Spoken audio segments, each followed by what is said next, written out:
Let me tell you something right now. The way you start your day determines how you will live your day. And the problem with too many of us is that we wake up every morning and immediately fall into the rhythm of reaction.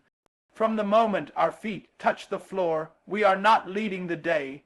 We are chasing it. We are scrolling before we're praying. We're reading news before we're reading the Word. We're checking emails before we've even checked in with ourselves. We are reacting to life before we've set our minds to respond with intention. You weren't designed to live a reactionary life. You weren't created to wake up and let the world tell you who you are, what to feel or what to fear. No, you were made in the image of a God who speaks things into being, a God who said, "Let there be," and there was, and if you are His child, then you have inherited that same creative power in your speech, in your thinking, and in your choices. I used to wake up anxious, rushing, worrying, grabbing my phone like it was oxygen. I let the outside world crash into my spirit before I had even spoken one intentional word, and I realized I was living defensively, never ahead, always catching up. And then one morning I heard God say to me, "Why are you letting your circumstances set your direction? Why are you letting notifications lead you when I have already given you dominion?" That word hit me. So I decided to change everything about how I started my day. I began waking up a little earlier, not for the sake of productivity, but for the sake of peace. I carved out just a few quiet moments for myself and for God. No noise, no chaos, just stillness. And in that stillness I began to set my intentions. I started by speaking over my day, not just saying, "I hope today goes well," but declaring that it will. I would say things like, "Today I choose clarity. Today I walk in power. Today I will not be moved by fear or distractions. Today I show up with purpose." I wasn't waiting for good things to happen.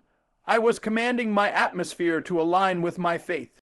And then I asked myself, what matters today? Not just what's on my calendar, but what's on my heart.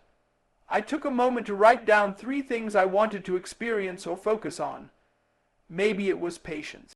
Maybe it was excellence. Maybe it was staying present in my conversations. But whatever it was, I wrote it down.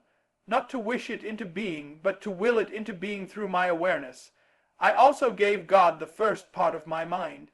I would sit with Scripture, or listen to a devotional, or just sit in silence and listen. Not talk. Not ask. Just listen. Because when you tune your ear to wisdom first, you don't get fooled by foolishness later. And let me tell you something, after just a few days, my whole energy began to shift. I wasn't walking into meetings tense. I was walking in grounded. I wasn't checking social media and comparing. I was focused and content. I wasn't starting my day with other people's opinions. I was rooted in God's truth about me. Here's the lesson. When you start your day in reaction, you're always behind. But when you start your day with intention, you are already ahead. You are not tossed by the waves of life. You're steering the ship. You are not panicking at the noise. You are anchored in purpose. Your first thoughts in the morning are like seeds. Whatever you plant in the soil of your mind will grow throughout the day. If you plant stress, you'll reap anxiety. If you plant comparison, you'll reap insecurity. But if you plant gratitude, if you plant focus, if you plant purpose, you will reap a harvest of peace and power that carries you through anything. Some of you are frustrated not because your life is broken, but because your mornings are out of order. You're expecting fruit from a tree you never watered. You're demanding clarity in your decisions, but you never made space to hear the wisdom. You're asking God to bless a day that you never invited Him into. I came to tell you, stop waking up like a victim of your own life. Stop letting the alarm clock jolt you into stress. Wake up on purpose. Before you pick up your phone, pick up your thoughts. Before you give energy to the world, give energy to your soul. Before you scroll through feeds, feed your spirit. Because if you win the morning, you will win the day. And if you string together enough winning days, you will change your life. That's not a theory. That's a principle. That's spiritual law. The first fruits belong to God, and when you give him the first moments of your day, he multiplies the rest. 7 days, that's all it took. 7 mornings of living with intention instead of reaction. 7 days of choosing peace over panic. 7 days of commanding my mind instead of letting the world command it for me. And now I'm no longer reacting to life, I'm leading it. Let me teach you something that shifted the entire trajectory of my life in just a matter of days. If you don't get this truth deep into your spirit, you'll keep fighting battles that start in your own mouth. The Bible says, "Death and life are in the power of the tongue, and those who love it shall eat the fruit thereof." That's not just poetry, that's principle. Your mouth is not just for communication, it's for creation. What you say sets the tone for what you see. I didn't always understand the weight of my words. I used to speak out of my feelings. If I was tired, I said, "I'm drained." If I was stressed, I said, "I can't handle this." If I was afraid, I said, "Nothing ever works out for me." And without knowing it, I was speaking curses over my own potential. I wasn't waiting for the enemy to attack me. I was doing it for him. See, you can't expect to live a victorious life while rehearsing the language of defeat. You can't talk failure all day and expect success to show up. You can't call yourself broken and expect to feel whole. There's a disconnect when your mouth doesn't match your mission. I had to come to the realization that if I wanted to see change, I had to speak change. I had to stop repeating the narrative of pain and start declaring the language of purpose. I got up one morning and looked in the mirror. I didn't feel powerful. I didn't feel motivated. I didn't feel confident. But I looked myself in the eye and said it anyway. You are chosen. You are equipped. You are not your past. You are stepping into greatness. I said it until the words broke through the fog of insecurity. I said it until my voice got stronger. I said it until I believed it. You don't speak life because you feel life. You speak life because it's the truth that sets you free. Too many people are using their mouths to describe their condition instead of declaring their transformation. Yes, you may feel broken, but don't you dare call yourself broken. Yes, you may feel tired, but don't confess weakness when God has given you strength. What you say is a seed, and every seed you plant today will grow into something you'll have to live with tomorrow. Your words have energy. Your words have assignment. Your words don't just vanish into thin air. They create patterns in your mind and open doors in your spirit. That's why I had to break up with some of the phrases I used to casually throw around. I stopped saying, "I'm always late." I stopped saying, "I'm bad with money." I stopped saying, "I could never do that." Because those weren't just words. They were agreements.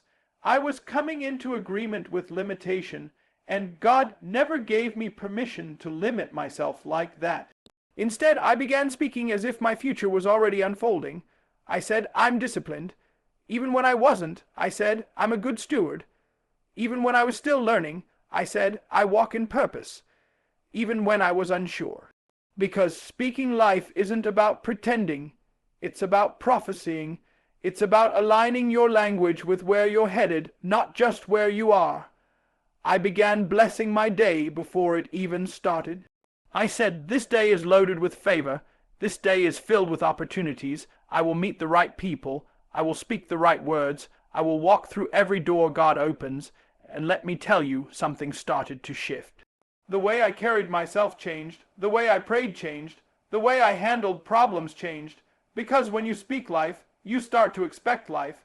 Some of you don't need a new opportunity. You need a new declaration. You've been saying, "Nothing ever works out for me," and life has been following your instructions. You've been saying, "I'm just trying to survive," and you've been stuck in survival mode. You've been saying, "I'm not qualified," and doors have been closing because you told them to. You need to reverse the curse by reversing your confession. From the overflow of the heart, the mouth speaks.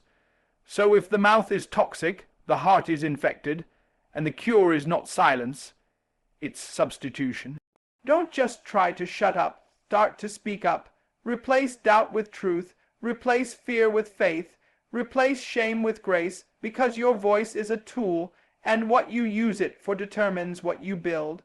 I learned that the enemy doesn't mind your hard work as long as your words tear it down.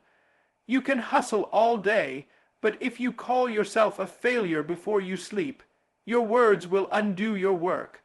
So I stopped sabotaging my success with sloppy speech. I decided to bless my business, bless my body, bless my mind, bless my family, bless my creativity.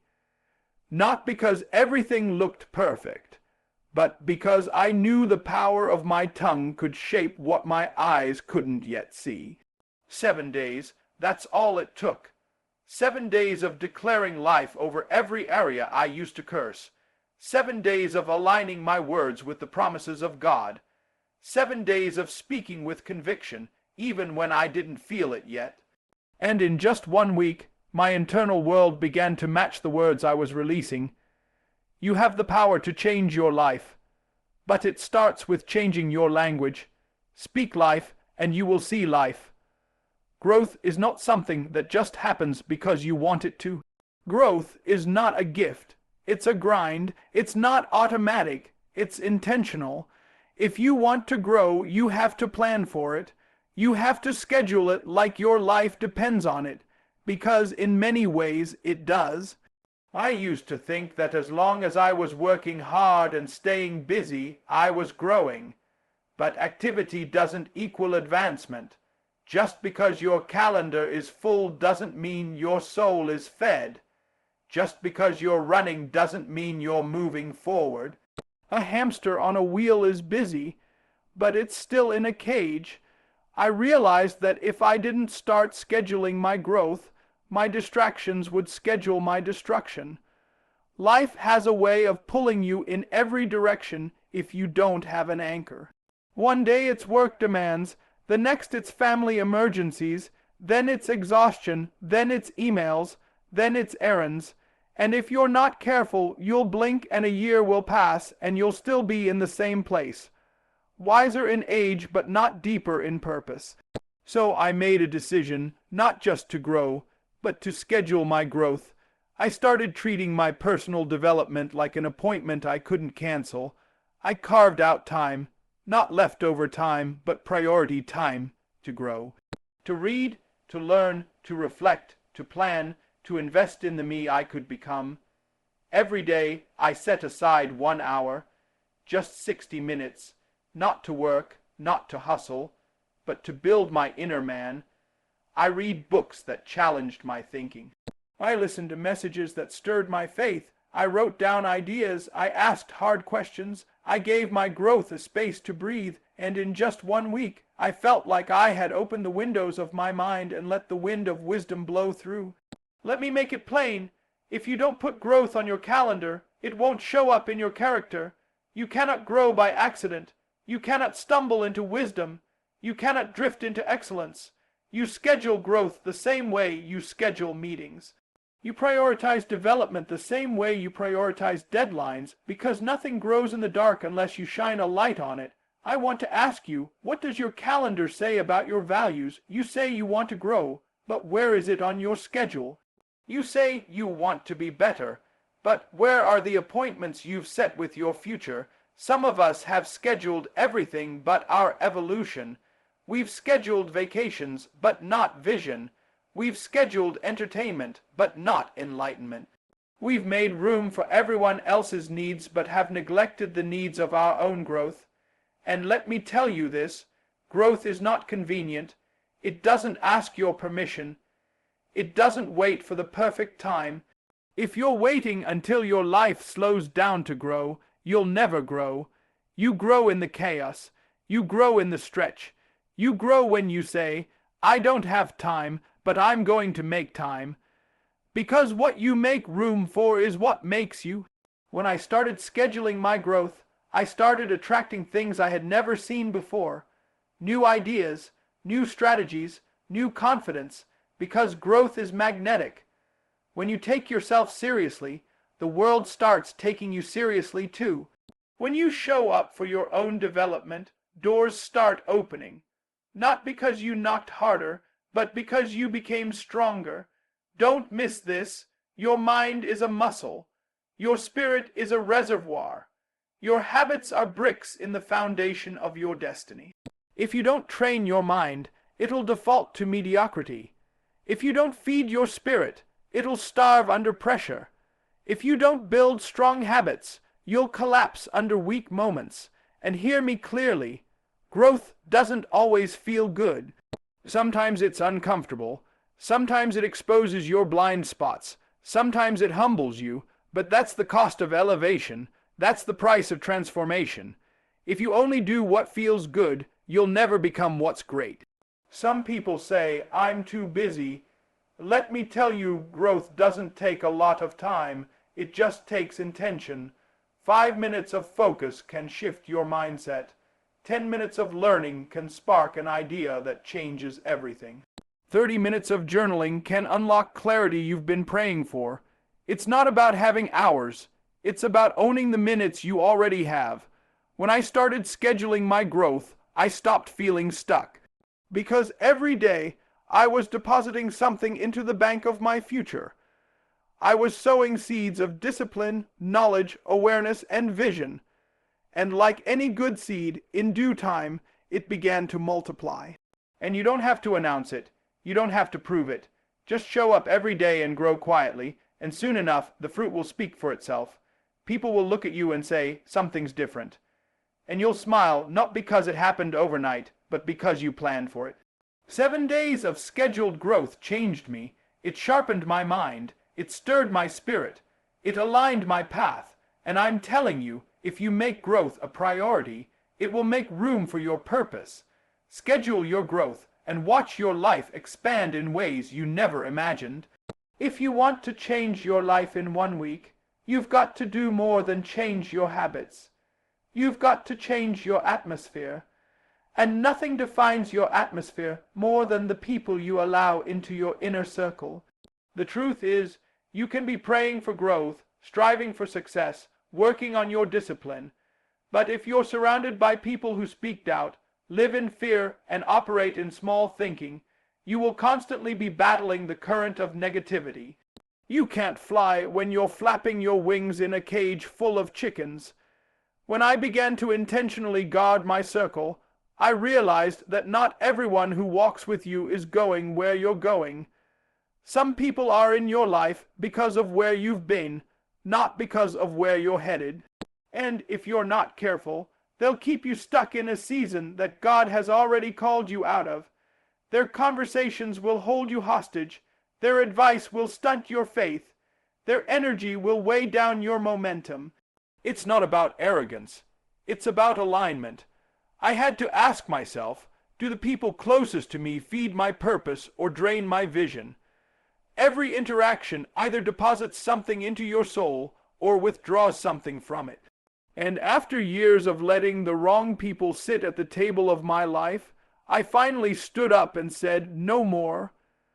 Because peace has a price, clarity has a cost, and destiny demands discernment, I started paying attention to the pattern. There were people who always had something negative to say when I shared my goals.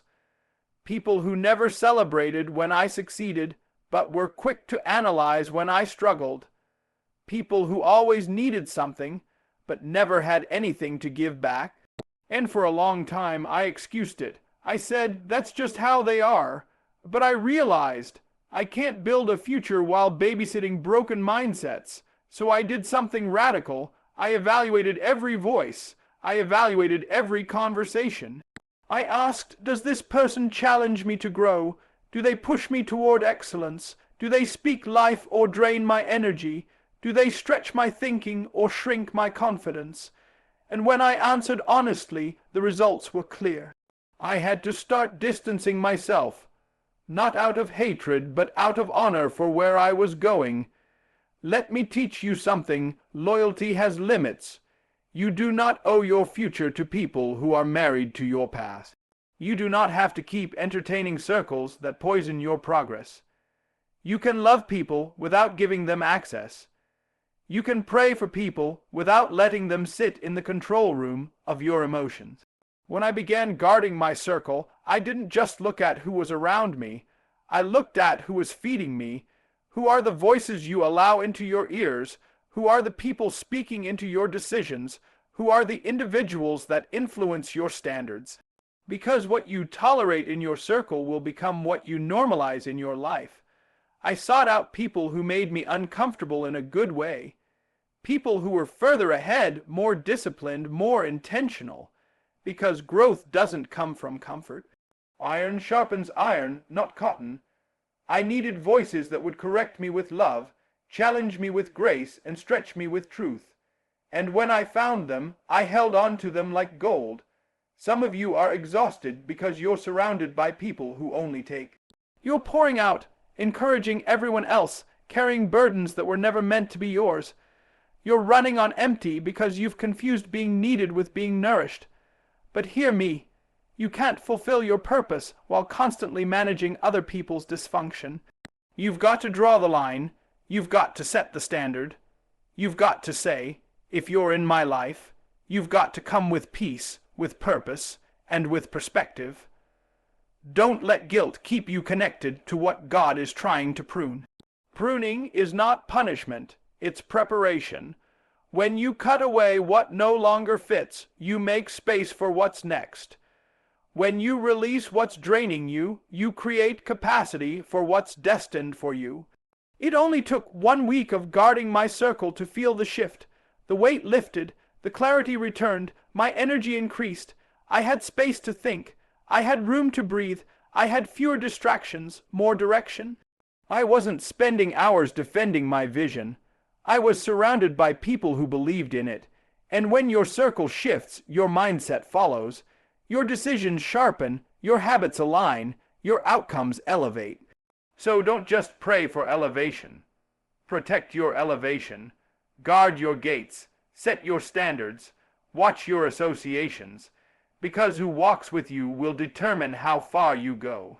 And in just 7 days, if you make the decision to be deliberate with your relationships, your environment, and your energy, you'll begin to see what it feels like to walk in alignment with destiny. Choose your circle like your life depends on it, because it does. Some of the greatest breakthroughs in your life won't come when everything feels perfect. They'll come when you decide to move while you're still unsure. When you move before you're ready. When you step out in obedience, not because you're confident, but because you're called. That's what changed me. That's what shifted my mindset and started the momentum I had been waiting years to feel. I stopped waiting for perfect conditions and started moving by faith. See, too many of us are stuck in the waiting room of life, waiting for the right time, waiting for more money, waiting to feel qualified, waiting until we have all the answers. But can I tell you something that might rattle your hesitation? There is no such thing as the right time, only the right decision. And sometimes that decision has to be made when everything in you is screaming, I'm not ready. But faith doesn't wait for readiness. Faith creates readiness. Faith doesn't check your resume. Faith checks your obedience. And I've learned that God will often call you into movement before he gives you full understanding. He'll ask you to walk before he shows you the map. He'll tell you to build while the storm clouds are still forming.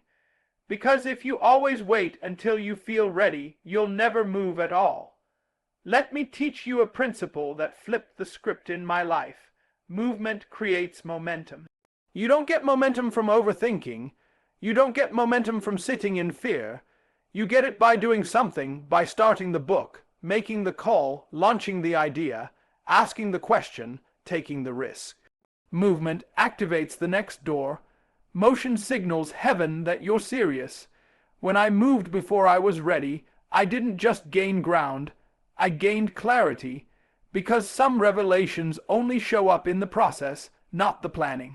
I remember sitting with a dream burning inside of me, paralyzed by the thought that I wasn't good enough yet, that I didn't have enough knowledge, that people wouldn't take me seriously, that I needed more credentials, more confidence, more certainty. But all I really needed was the courage to start, not the strength to finish, just the faith to begin. And when I finally stopped waiting and just moved, everything changed. I want to speak to that person who's been waiting. You've got the vision, you've got the talent, you've even got the confirmation, but you're still standing at the edge of the water, afraid to step in. Let me remind you, when the Israelites crossed the Jordan, the waters didn't part until the priests put their feet in. The miracle didn't happen until they moved. Some of you are waiting for a parted sea, but God is waiting for your first step. You think you need confidence, you think you need certainty, but what you really need is conviction. A sense deep in your spirit that says, I can't stay here another year. I can't keep praying and not obeying. I can't keep preparing and not producing. Preparation is good, but perfectionism will paralyze you. Excellence honors God, but delay dishonors destiny. When I moved before I was ready, I stumbled. I made mistakes. I got some things wrong, but I learned. I adjusted. I grew, because progress doesn't come from knowing. It comes from going. And I realized that even when I didn't feel prepared, I was still positioned for growth, positioned for learning, positioned for breakthrough. There is grace for the gap between your readiness and your responsibility. Don't you know God doesn't call the qualified? He qualifies the called. He doesn't need you to be flawless. He needs you to be faithful. You're waiting for confidence, but confidence comes after obedience. You're waiting to feel strong, but strength comes after surrender. You're waiting for a green light, but God already gave you the go. In just 7 days, I decided to stop analyzing and start acting. I took steps toward my dream even when my knees were shaking. I launched the plan even when I didn't feel 100% sure. I said yes to the opportunity even when I felt under-equipped. And you know what happened. Heaven met me in motion. Resources showed up. Favor found me. Wisdom came through experience. Because when you move before you're ready, you give God something to bless. The miracle isn't just in the outcome, it's in the obedience. It's in trusting God enough to step out, even when your feet feel heavy with fear. It's in proving to yourself that your future matters more than your fear. Every time you move without certainty, your faith gets stronger. Every time you take a risk, your mindset gets sharper. Every time you refuse to let fear dictate your pace, your destiny gains ground. Stop waiting for the fear to leave. Stop waiting to feel brave. Stop waiting for someone else to validate what God already told you. You've got to move before you're ready. Move while the doubt is still whispering. Move while your hands are still trembling. Move while your heart is still racing. Because if you wait for everything to feel perfect, you'll die full of potential and empty of purpose. So this week, yes, in just 1 week, I decided to move. Not because I was fully ready, but because I was fully committed. And it was that decision. Not perfection, not timing, not credentials, that changed my life. The blessing is in the step. Move. My brothers and sisters, let me tell you, your life doesn't have to take years to change. It doesn't have to wait for a new year, a new job, a new relationship, or a new miracle. It takes a new mindset and the decision to move now. In just 1 week, I began to experience the kind of shift that I prayed for over and over again. Not because life got easier, but because I got clearer. I got aligned, I got disciplined, I made a decision to start my day with purpose, not passivity. I refused to let the world dictate the rhythm of my spirit. I took command of my morning and made room for God to order my steps. I learned to protect my focus like a sacred treasure, because every minute wasted is a piece of your destiny delayed.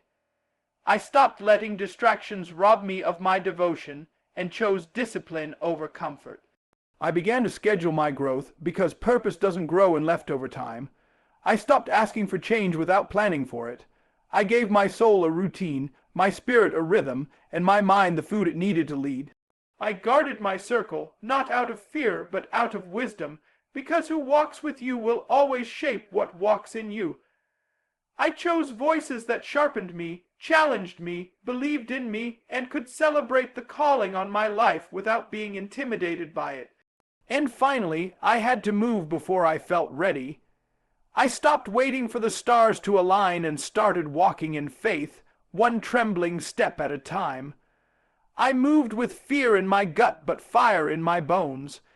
Because when you obey before you understand, you make room for miracles that you never imagined. These 5 habits are not just tasks. They are tools, tools that will build the foundation for your next level, tools that will shape your character and multiply your impact, tools that, if practiced faithfully, can transform not just a week, but an entire life. So I charge you today, don't just listen live it, don't just write it down, walk it out, don't just get inspired. Get intentional, you're not waiting on a sign, the sign is you, the shift begins with you. The time is not someday, the time is now. This is your moment, this is your week, this is your turning point, and when you look back 7 days from now, you won't just see a changed schedule, you'll see a changed soul. God bless you, and may the fire to move forward burn brighter than the fear trying to hold you back. Now go live the life you were born to lead. One habit, one choice, 1 week at a time.